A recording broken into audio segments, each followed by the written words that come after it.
Screen is visible to you? Yes, sir. Yes, sir.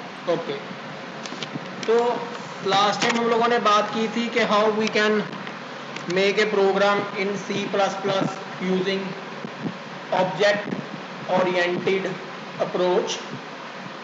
तो उसी में एक और हम प्रोग्राम बनाते हैं,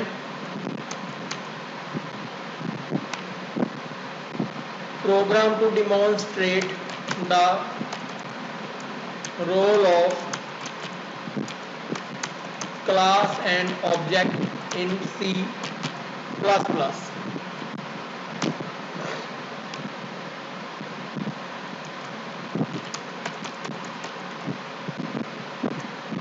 First of all, we have to include these header file iostream.h and console input output.h. Now we have to make a class and we have to make some data member of class and a member function of that class, using which we can input data, we can process data and we can display data. तो एक programme बनाऊंगा बड़ा simple, बड़ा छोटा सा, जिसमें हम लोग डिमॉन्स्ट्रेट करेंगे क्लास का रोल कि कैसे क्लास को बना के हम क्लास के ऑब्जेक्ट्स के थ्रू उस क्लास के प्राइवेट डाटा मेंबर को उसके पब्लिक मेंबर फंक्शन की हेल्प से यूज करते हैं, प्रोसेस करते हैं एंड असेस करते हैं. So for this we have to make a class. Say class name is marks. Marks is the class name. Then we have private access specifier. We are using variable a, b, c, and then we are using public access specifier. We are now making one public member function. ABC are the data members. ABC are the data members in the class and in is the member function. Now we are using this cout statement. Enter the value for A and B, and then we are using this cin statement. We are entering the value of A and we are entering the value of B. So this is about the first member function we are having in. Now again other member function we are using pro for processing. Here we are actually calculating, adding the value of A and B into C. So this is another member function. And last member function we are using out. In this we are displaying the result. Cout sum is equal to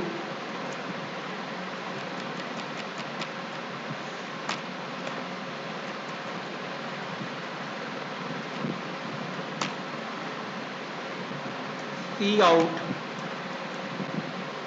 C, and then we are closing the class. Definition close कर रहे हैं brace and semicolon से. Then we are using this main function because जो execution आपकी start होगी that will always start from the main. We are declaring two objects for the class marks. So class name is marks. We are using two objects, that is student1 and student2. S1 and S2 are the objects of the class marks. We are clearing the screen and then we are using, now we are using it. How we are using it? We are using s1 dot in. This means object जो s1 है class marks का, वो उसके public जो data member in है उसको call कर रहा है. Then s1 dot pro, s1 pro को कॉल कर रहा है. And then s2 dot in, अब s2 जो है वो इन को कॉल कर रहा है. s2 dot pro, s2 dot जो s2 है वो ऑब्जेक्ट वो प्रो को कॉल कर रहा है. देन लास्ट में s1 डॉट आउट, s1 जो है वो आउट को कॉल कर रहा है. एंड s2 डॉट आउट, तो s2 जो है वो आउट को कॉल कर रहा है, and then get ch and then brace. इसको एक बार सेव कर लेते हैं, then we will see what we are doing. इसका नाम रख लेते हैं marks.cpp and we are saving it. Now we are compiling it, देखते हैं कोई एरर है। So there is no error. सो प्रोग्राम को चलाने से पहले प्रोग्राम को थोड़ा सा देखते हैं कि what we have are making, हम क्या बना रहे हैं। तो प्रोग्राम के अंदर हमने देखा कि हमने एक क्लास बनाई है। देखो, this is how you can make a class in C++। Class is a keyword with the help of which you can make a class. Name of the class is marks, यहां पर class का नाम जो है वो marks है। Then आपकी class के अंदर दो मेन सेक्शन होते हैं। We can also have protected, लेकिन प्रोटेक्टेड तब यूज करते हैं when we are using the concept of inheritance. तो जब तक इनहेरिटेंस का कंसेप्ट नहीं आता तो we are using two section in the class, one is private and one is public. These private public are the access specifier, जो कि ये बताते हैं कि इनके नीचे जो भी आएगा वो बेसिकली क्या होगा, या तो डाटा मेंबर होंगे या मेंबर फंक्शन होंगे। तो जो भी आएगा उसकी जो विजिबिलिटी होगी वो असेस स्पेसिफायर के अकॉर्डिंगली डिसाइड होगी। जैसे कि ये प्राइवेट है तो ABC क्या है, these are the data member of the class marks, और इनको सिर्फ क्लास के अंदर ही यूज किया जा सकता है, क्लास के बाहर जो है वो यूज नहीं किया जा सकता। तो अगर आप देखो यहां से आपकी क्लास की डेफिनेशन शुरू हो रही है और इस पॉइंट पर जाके क्लास की डेफिनेशन जो है वो खत्म हो जाती है। और ABC जितनी बार भी यूज हुए हैं वो क्लास के अंदर ही यूज हुए हैं, क्लास के बाहर जो है वो यूज नहीं हुए, बिकॉज दे आर प्राइवेट। उनका असेस स्पेसिफायर जो है वो प्राइवेट है, वो क्लास के अंदर ही यूज हो सकते हैं, क्लास के बाहर यूज नहीं हो सकते। उसके बाद हमारा जो अगला असेस स्पेसिफायर है वो पब्लिक है। इसका मतलब इसके बाद आप जो भी डिफाइन करोगे, चाहे वो डाटा मेंबर है या मेंबर फंक्शन है, they are accessible outside the class, उनको क्लास के बाहर भी असेस किया जा सकता है। तो यहाँ पर अब हमने 3 मेंबर फंक्शन बना दिए हैं। एक बनाते कैसे हैं, देखो इसकी कोई रिटर्न टाइप नहीं है इस फंक्शन की, इसका नाम इन है, फंक्शन है क्योंकि ब्रैकेटें लगी हुई हैं। करता क्या है, जब भी चलेगा मैसेज स्क्रीन पे प्रिंट करेगा, enter the value of A B, और ए बी के अंदर वैल्यू एंटर करा देगा। अब ए बी जो है वो प्राइवेट है, लेकिन ए बी को ये यूज कर सकता है क्योंकि ये विद इन द क्लास है, क्योंकि ये फंक्शन जो है वो विद इन द क्लास है। क्लास के प्राइवेट सेक्शन को उसके क्लास के अंदर ही यूज किया जा सकता है। बाकी प्रो फंक्शन है वो ए बी को ऐड करता है और सी में रिजल्ट जोड़ देता है, और आउट फंक्शन है जो सी की वैल्यू को स्क्रीन पे शो कर देता है। दिस मीन इस क्लास के अंदर 3 मेंबर फंक्शन है और 3 डाटा मेंबर हैं। डाटा मेंबर जो है वो प्राइवेट है, मेंबर फंक्शन जो है वो पब्लिक है, और प्राइवेट डाटा मेंबर को सिर्फ क्लास के अंदर वाले जो मेंबर फंक्शन है वही उसको जो है वो यूज कर सकते हैं, क्लास के बाहर वो यूज नहीं हो सकता। बाकी फंक्शन पब्लिक क्यों रखे हैं, प्राइवेट क्यों रखा है, डाटा मेंबर, वो कंसेप्ट है क्योंकि oops is it based on real life concept. आप चाहो तो उल्टा कर दो, लेकिन फिर वो रियल लाइफ कंसेप्ट नहीं ना बनता, क्योंकि रियल लाइफ में नॉर्मली डाटा जो होता है वो हमेशा पब्लिक होता है, और जो मेंबर फंक्शन होते हैं वो क्या होते हैं, वो सॉरी डाटा जो होता है वह हमेशा प्राइवेट होता है, और जो मेंबर फंक्शन होते हैं वो क्या होते हैं, वो पब्लिक होते हैं। तो जब भी बाहर वालों ने असेस करना होता है किसी भी क्लास के प्राइवेट डाटा को, तो वो उसके जो पब्लिक इंटरफेस है उसके थ्रू ही वो असेस करता है। तो इसीलिए हमने क्लास के अंदर 2 सेक्शन बनाए, एक डाटा जिसको प्राइवेट रखा, एक फंक्शन जिसको कि मेंबर फंक्शन बोलते हैं जिनको हमने पब्लिक रखा। उसके बाद हमने मेन के अंदर इस क्लास के ऑब्जेक्ट बनाए। ऑब्जेक्ट कैसे बनाते हैं, क्लास का नेम और आगे ऑब्जेक्ट का नाम, जैसे वेरिएबल आप डिफाइन करते हैं ऐसे ही हम जो है ऑब्जेक्ट जो है वो डिफाइन करते हैं। बाकी नेक्स्ट हमने क्या किया कि जो क्लास के पब्लिक फंक्शन हैं उनको भी क्लास का ऑब्जेक्ट ही असेस कर सकता है। जैसे एग्जांपल दी थी बैंक, तो बैंक के अंदर पैसे हैं वो डाटा है, बैंक के एम्प्लॉय है वो फंक्शन है, और यूज कौन कर रहा है, कस्टमर। लेकिन वही कस्टमर यूज करेगा जो उस बैंक का कस्टमर होगा, बाहर वाला कोई और नहीं कर सकता। तो एक क्लास के अगर private sorry public member function को असेस करवाना है तो भी उस क्लास के ऑब्जेक्ट के थ्रू ही असेस करवाया जा सकता है। अब असेस करवाना कैसे है, सबसे पहले you have to create a object. जैसे इस क्लास के 2 ऑब्जेक्ट बना दिए हैं, S1 और S2, क्लास का नाम मार्क्स है। और असेस करने के लिए हम यूज करते हैं डॉट ऑपरेटर। तो ऑब्जेक्ट और फंक्शन के बीच में जब डॉट ऑपरेटर लगाते हो तो आपका ये जो इन नाम का फंक्शन है वो असेस कर जाएगा S1 ऑब्जेक्ट, यहां पर इन नाम का फंक्शन है वो असेस कर जाएगा S2 ऑब्जेक्ट। बाकी बात आती है कि फिजिकल क्या है, लॉजिकल क्या है। देखो जो चीज कंसेप्ट है दैट इज लॉजिकल, और जिस चीज को मेमोरी मिलती है that is physical in the computer. तो यहां पर मैंने बात की है कि हमने 3 वेरिएबल रखे हैं, 3 वेरिएबलों के नाम है A B C, तीनों ही इंटीजर टाइप के हैं। इंटीजर आपका 2 बाइट मेमोरी लेता है, in some it takes 4 byte, but normally integer को हम कहते हैं कि 2 बाइट लेता है, लॉन्ग इंटीजर जो है वो 4 बाइट लेता है।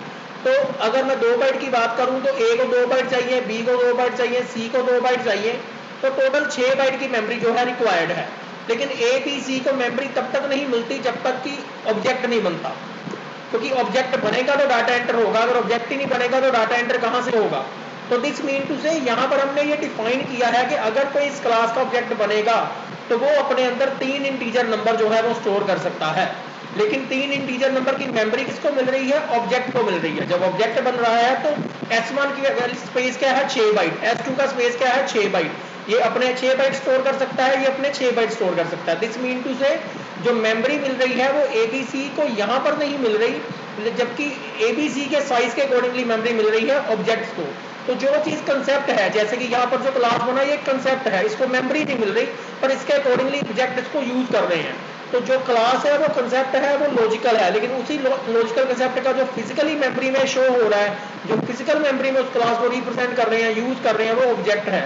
तो जो चीज फिजिकल है दैट इज ऑब्जेक्ट, जो चीज लॉजिकल है दैट इज क्लास।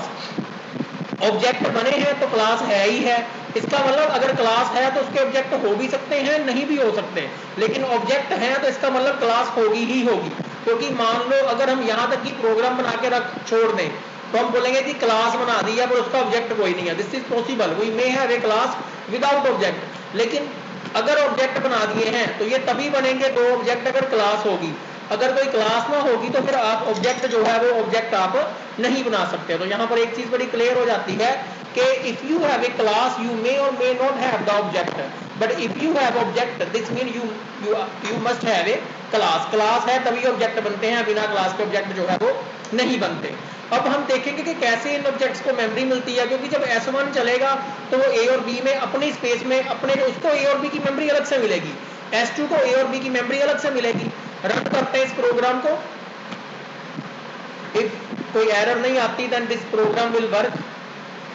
A की वैल्यू हमसे एंटर करवा रहा है, मैंने एंटर कर दिया 3, फिर वो कहता B की वैल्यू एंटर करो, मैंने एंटर कर दिया 4।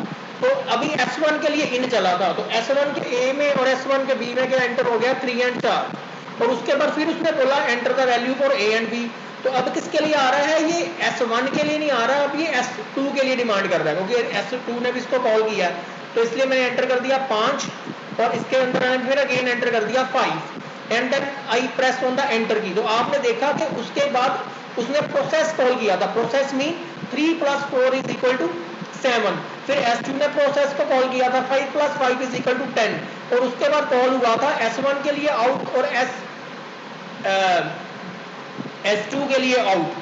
तो उसके बाद अकॉर्डिंगली उसका रिजल्ट जो था C का रिजल्ट जो S1 में स्टोर था वो 7 आ गया, और C के लिए जो रिजल्ट S2 में स्टोर था वो 10 आ गया। तो यहां पर ये क्लियर होगी बात कि A B C को मेमोरी एक बार नहीं मिली, 2 बार मिली है। मतलब कि मेमोरी A B C को कितनी A B C जितनी मेमोरी कितनी बार मिलेगी, जितने ऑब्जेक्ट बनेंगे। तो यहां से एक ये क्लियर चीज क्लियर हो जाती है कि मेमोरी क्लास को नहीं मिल रही। अगर क्लास को मेमोरी मिल रही होती तो ABC को एक बार ही मेमोरी मिलती। अगर पहले ABC में 7 आ गया तो दोबारा ABC में जो 10 आएगा वो उसी स्पेस के ऊपर ओवरराइट होगा। लेकिन यहां पर ऐसा नहीं हो रहा, ABC को मेमोरी जो है वो उसके ऑब्जेक्ट के अकॉर्डिंगली मिल रही है। तो ABC जितनी मेमोरी जो है वो S1 को मिली है, फिर ABC जितनी मेमोरी जो है वो दोबारा S2 को मिली है। तो जो मेमोरी मिल रही है वो ऑब्जेक्ट्स को मिल रही है, that's why objects are called physical entity. और ऑब्जेक्ट्स को जो लॉजिकली स्ट्रक्चर रिप्रेजेंट करती है वो क्लास है, that's why class is called logical entity. तो यहां पर हम और भी कुछ लिख सकते हैं ताकि आपको पता लग जाए कि वाकई वो ऑब्जेक्ट जो है वो फंक्शन को कॉल करते हैं। तो यहां पर मैं एक लिख देता हूं,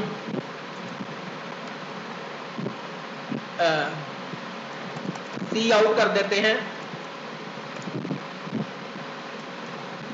प्रोसेस्ड लिख देते हैं जी, प्रोसेस्ड हो गया, प्रोसेसिंग हो गई है। And we compile it and then we run it. तो अगेन आया S1 के लिए चला, मैंने एंटर किया 12 एंड 43 एंड लिखाया processed. This mean to say S1 के लिए पहले इन चला था तो 12 और 43 एंटर हुआ, फिर S1 के लिए वो चला आपका प्रोसेस, तो उसने प्रोसेस्ड लिख दिया S1 के लिए। अब S2 के लिए इन चल रहा है तो मैंने 23 कर दिया, 66 कर दिया, फिर प्रोसेस्ड लिखा आया। इसका मतलब वो दोबारा चला, वो जो फंक्शन था वो दोबारा रन हुआ आपके वो फंक्शन S2 के लिए।